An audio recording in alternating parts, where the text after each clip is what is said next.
ہمارے نبی نے کم کھایا. کتنی زوجہ کی آپ کی ایک وقت میں؟ 9. صحابہ کم کھاتے تھے اور اتنی بھاری بھرکم تلواریں اٹھا کے میدان جنگ میں لڑتے تھے. 3 کام جو مذہب نے بتائے ہیں وہ کر لو.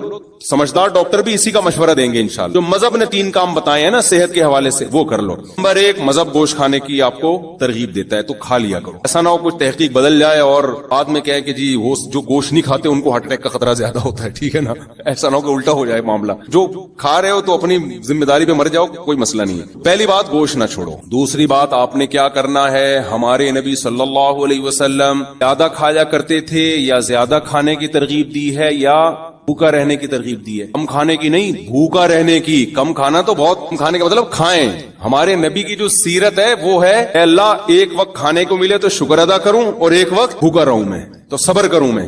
سمجھتے ہو کہ نہیں سمجھتے؟ اور آپ صلی اللہ علیہ وسلم نے فرمایا میری امت میں, جو حدیث کا مفہوم میں اپنے الفاظ میں بیان کر رہا ہوں, آپ نے فرمایا خیر القرون قرنی ثم الذین یلونہم ثم الذین یلونہم, سے بہتر میرا زمانہ ہے, پھر اس کے بعد والا, پھر اس کے بعد والا. پھر آپ نے فرمایا یفش الکذب, جھوٹ پھیل جائے گا, یعنی برائی آنا شروع. انہی برائیوں میں آپ نے بتایا کہ جھوٹی گواہیاں, اور انہی میں آپ نے بتایا کہ لوگ زیادہ کھانا شروع کر دیں گے. یہ نہیں فرمایا کہ حرام کھانا شروع کر دیں گے, نا نا نا نا, حلال کھائیں گے مگر زیادہ. تو زیادہ کھانے کو بھی کس میں شامل کیا جا رہا ہے؟ برائی میں شامل کیا جا رہا ہے. یعنی امت اتنی بری ہو جائے گی خوب کھانا شروع کر دے گی, کھانا بہت کھائے گی. تو کم کھانے کی ترغیب ہے, کھانے کی ترغیب ہے. اتنی ترغیبات ہے نا کم کھانے کی کہ ہمیں تو اپنے بارے میں ایسا لگتا ہے کہ یار پتہ نہیں ہمارا ہوگا کیا. نہیں اگر ہم پیغمبر صلی اللہ علیہ وسلم سے قیامت کے دن ملے اور اپنے پراٹھوں کے ہم نے کسی نے بتا دیا کہ یہ 2 پراٹھے صبح ناشتے میں کھایا کرتے تھے, تو امید تو ہے کہ انشاءاللہ ان چیزوں پہ پکڑ نہیں ہوگی. یہ ترغیبی چیزیں, کوئی واجب حکم نہیں ہے. لیکن ہم جائیں گے کہاں؟ تو ہم بہت کھاتے ہیں بھائی, بہت کھاتے ہیں. نبی صلی اللہ علیہ وسلم کی خدمت, یہ میں ٹاپک کمپلیٹ کرتا ہوں, جب چل پڑا ہے نا اتنا ہو گیا تو اس کو مکمل. آپ نے جو بھائی موضوع دیا وہ کہاں گئے بھائی نے پرچی دی, اس پہ ضرور بیان. آپ جمعے کے بیان میں آتے ہیں, میں انشاءاللہ اس پہ ضرور, میرے ذہن میں پہلے سے یہ ٹاپک تھا, میں اس پہ ضرور بات کروں گا انشاءاللہ. خوب سمجھ لو. دیکھو نبی صلی اللہ علیہ, ابھی صحت کی بات چلی ہے نا, تو اکارڈنگ ٹو اسلام کیا کہتا ہے اس بارے میں, وہ چند چیزیں نوٹ کر لو تو وہ آپ کو زندگی پر فائدہ پہنچائیں گی. نبی صلی اللہ علیہ وسلم نے فرمایا کہ 2 آدمیوں کا کھانا, ایک آدمی کا کھانا 2 کے لیے کافی ہے. طعام الواحد یکفی لاثنین, ایک آدمی کا کھانا 2 کے لیے کافی ہے. یہ صحیح حدیث ہے. اتنے میں 2 آدمی, ایک آدمی سیر ہوتا ہے نا, اس میں اصل میں 2 کے لیے کافی کا کیا مطلب, سیر تو نہیں ہوتے, لیکن جتنی آپ کو انرجی چاہیے, جتنا آپ کو زندہ رہنے کے لیے, ایک مناسب لائف گزارنے کے لیے جتنی خوراک چاہیے, تو جتنا ایک آدمی کھا رہا ہے وہ کتنے کھانا شروع کر دیں, 2 کھانا شروع کر دیں تو وہ کافی ہو جائیں گے آپ. اور ہمارے ہاں جتنا ایک کھاتا ہے, جتنا ایک کو کی خوراک ہے تو وہ 2 کی کھاتا ہے. وہ اس حدیث پہ کیسے عمل کر رہا ہے؟ الٹا. جتنا ایک میں سیر ہو جاتا ہے نا, حدیث تو کہہ رہے ہیں تم ایک میں جتنا پیٹ بھر جاتا ہے تو آدھے میں اس کا آدھا کر دو. اور میں آپ کو بتاؤں جب آپ آدھا کرو گے نا, پھر جو آپ گوشت کی یخنی پیو گے, وہ ہمارے نبی نے یوم نہر میں, مزہ آئے گا آپ کو. صحیح ہے نا, مزہ آئے گا, مزہ آئے گا. تو آدھا کر لو اس کو. اور نبی صلی اللہ علیہ وسلم کی خدمت میں ایک کافر آیا, آپ صلی اللہ علیہ وسلم اکرام کرتے تھے چاہے مسلم ہو غیر مسلم. آپ صلی اللہ علیہ وسلم نے اس کو دودھ پلایا. ہمارے یہاں دودھ پیا جاتا ہے ناشتہ کرنے کے بعد, 2 پراٹھے کھانے کے بعد, پھر آپ 1 گلاس دودھ پیتے ہیں اور کہتے ہیں کہ کیلشیم ملے گا, فیٹ ملے گا. کچھ بھی نہیں ملے گا اس سے. ٹھیک ہے, اس کے کھانچے کہیں ہیں ہی نہیں جہاں جا کے. یہ جو نبی کی سیرت میں دودھ دیکھتے ہیں نا, اس میں 2 چیزیں نظر آتی ہیں ہمیں.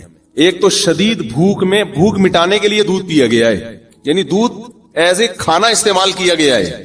ہمارے ہاں دودھ کو کھانا بولتے ہی نہیں ہے. دودھ, شدید بھوک لگ رہی ہوگی نا تو پہلے خوب بریانی اور نہاری طبیعت سے پھوڑنے پھاڑنے کے بعد پھر کہیں گے, کیونکہ حکیم صاحب نے کہا ہے کہ رات کو دودھ پی کے سونا چاہیے, لہذا پھر دودھ پی کے سو کے ایک دن دھماکے کے ساتھ پھٹ پھٹا کے ہلاک ہو جائے گا. تو ہم نبی کی سیرت میں دیکھتے ہیں, غزوہ احد میں دیکھو نا, سب صحابہ کو شدید بھوک تھی, تو حضرت ابو ہریرہ رضی اللہ تعالیٰ عنہ کو نبی نے حکم دیا یہ دودھ کا 1 پیالہ آیا ہے نا. شدید بھوک تھی صحابہ کو, 2 3 دن کے سے بھوک لگ رہی تھی, پیٹ پہ پتھر باندھے ہوئے تھے. تو آپ نے کیا فرمایا؟ حضرت ابو ہریرہ کہتے ہیں کہ 1 ہی پیالہ تھا, تو نبی صلی اللہ علیہ وسلم نے حکم دیا کہ دائیں طرف سے پلانا شروع کرو. تو کہتے ہیں میں نے سوچا کہ میں اتنا مجھے بھوک لگ رہی, میرے حصے میں تو کچھ بھی نہیں آئے گا. اللہ نے برکت اتنی رکھی تو سب نے سیر ہو کے پیا اس کو. حضرت ابو ہریرہ کے برکت دے دی اللہ نے, ایک معجزہ نبی کا ظاہر ہوا. حضرت ابو ہریرہ نے پیا, کہتے ہیں اور پیو اور پیو, سیر ہو گئے حضرت ابو ہریرہ رضی اللہ تعالیٰ عنہ. اس طرح کی اور بہت ساری ہمیں مثالیں ملتی ہیں کہ شدید بھوک میں بھوک کس سے مٹائی ہے؟ دودھ سے. پھر دودھ جزو بدن بنتا ہے اور ایسا ٹھا کر کے جا کے باڈی کو لگتا ہے نا. تو دو چیزیں نبی نے بھوک میں استعمال کیا. دوسری چیز تازہ دودھ استعمال کیا آپ صلی اللہ علیہ وسلم نے.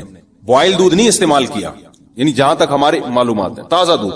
کلپ چلایا گیا, کسی نے کہا دیکھو لوگوں کو کچا دودھ پینے کا مشورہ دے رہا ہے جراثیم والا, تو دودھ کچا جب پیو جو فوراً نکالو اور فوراً پی جاؤ. اگر رکھ لیا تو پھر کچے کا نہیں, ہم بھی کہتے ہیں بھائی وہ تو لوگ بولتے ہیں اس میں. اور پھر خاص طور پہ جو گوالا تو کچا بھی پلا رہا ہے نا, تو اس میں گوالا بھی تو پلا رہا دے رہا ہے نا دودھ. تو بھینس جتنا دے رہی ہے اس میں گوالا کا بھی اتنا اپنا خون پسینہ شامل ہے, گوبر کی چھینٹیں اور پتہ نہیں کیا کہ اس کو تو لازمی اپنی گائے ہو اپنی بکری ہو اور تمیز سے تھن دھو کے تمیز سے نکالا ہو تو وہ کچا ہی بہترین ہے. وہ آپ میرے مشورے پہ پی کے دیکھیں, آپ کو بوائل میں اور کچے میں زمین آسمان کا فرق لگے گا. آپ ایسے ٹماٹر ہونا شروع ہو جاؤ گے, پیٹ بہت اچھا ہو جاتا ہے, بہت سارے فائدے ہوتے ہیں.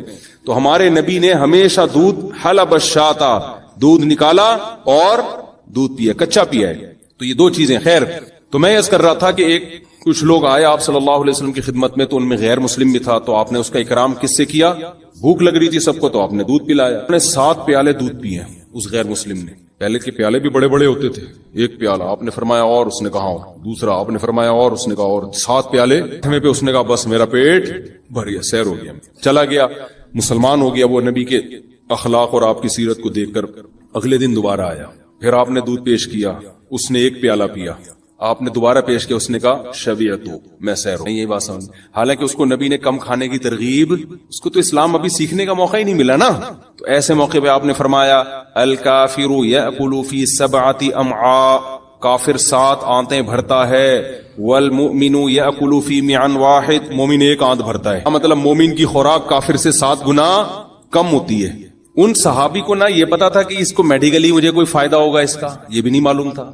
کچھ ڈاکٹر تھے اس زمانے میں سمجھانے والے, نہ انہوں نے نبی سے کم کھانے کی ترغیبیں سنی تھی. مطلب اب حدیث کا آج لوگ کہتے ہیں کہ آج تو کافر کم کھا رہا ہے, مسلمان طبیعت سے پھوڑ رہے ہیں, تو یہ تو معاذ اللہ حدیث غلط ہو گئی. پھر تو خوب سمجھو حدیث کا منشا کیا ہے, کہ مسلمان شہوت پرست نہیں ہوتا, کافر شہوت پرست ہوتا ہے. اس کی خواہشات رکتی نہیں ہے, کھایا جائے گا. آج جو کافر کم کھا رہے ہیں ان کو ڈاکٹر لے کر آئے ہیں اس پر, جبکہ مسلمان اگر کم کھاتا ہے ڈاکٹروں کے مشورے کی ضرورت نہیں ہے. اس کی ویسے ہی اللہ نے دنیا سے بے رغبتی رکھی ہے کہ بھائی کیا ہے سارا دن جگالی کرتے رہو, بس ٹھیک ہے نا, چند دیوالے ہو گئے, نیند بھی کم آتی ہے اس سے, انسان کم کھاتا ہے تو چاقو چوبند رہتا ہے. تو جتنے بھی ہمارے اکابر بزرگ گزرے ہیں ہندوستان میں, آپ دیکھ لیں ان کی خوراکیں بہت تھوڑی تھی. کیوں تھوڑی تھی؟ ان کو دین کے کام کرنے ہیں. وہ کہتے ہیں زیادہ کھاؤ تو نیند آتی ہے, تو کھاؤ اتنا نا جتنا افورڈ کر سکو.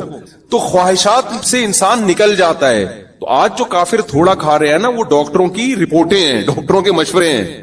ورنہ اگر صحت کا معاملہ نہ ہو تو پھر کافر خواہشات نفسانیہ میں زیادہ ہوتا ہے, مسلمان کم ہوتا ہے. تبھی تو دیکھ لو نا زنا کتنا زیادہ ہے وہاں پہ. وہ تھوڑی عورت کے بغیر گزارا کر سکتے ہیں. یہاں 30-35 سال عمر ہو جاتی ہے, شادی نہیں ہوتی, اور گزارا بہت سے لوگ چلا رہے ہوتے ہیں. تو مسلمان میں آج بھی خواہشات نفسانیہ پہ کنٹرول دوسروں کی نسبت زیادہ ہے. بات یہ ہے کہ ان کو موٹیویشن مل رہی ہے ڈاکٹروں سے, ہمیں نہ مذہب سے مل رہی ہے اور نہ ڈاکٹروں سے مل رہی ہے. ڈاکٹر صاحب کو آپ کسی دعوت میں لے جائیں, آپ سے زیادہ ڈبل, وہ ڈاکٹر جو میرا بیان نہیں سن رہے ان کی بات کر رہا ہوں, آپ سے زیادہ ڈبل آپ جائیں, وہ سگریٹ پی رہے ہوں گے, کہتے ہیں یار جب اتنی نقصان دہ تو یہ کیوں پی رہا ہے بھائی. ٹھیک ہے نا. تو اب خوب سمجھو, نبی صلی اللہ علیہ وسلم نے کیا فرمایا, مسلمان ایک آنت بھرتا ہے اور کافر 7 آنتیں بھرتا ہے, یعنی اس میں خواہشات نفسانیہ کم ہوتی ہیں. تو آپ نے ان صحابی کو اپریشیٹ کیا کہ نہیں کیا؟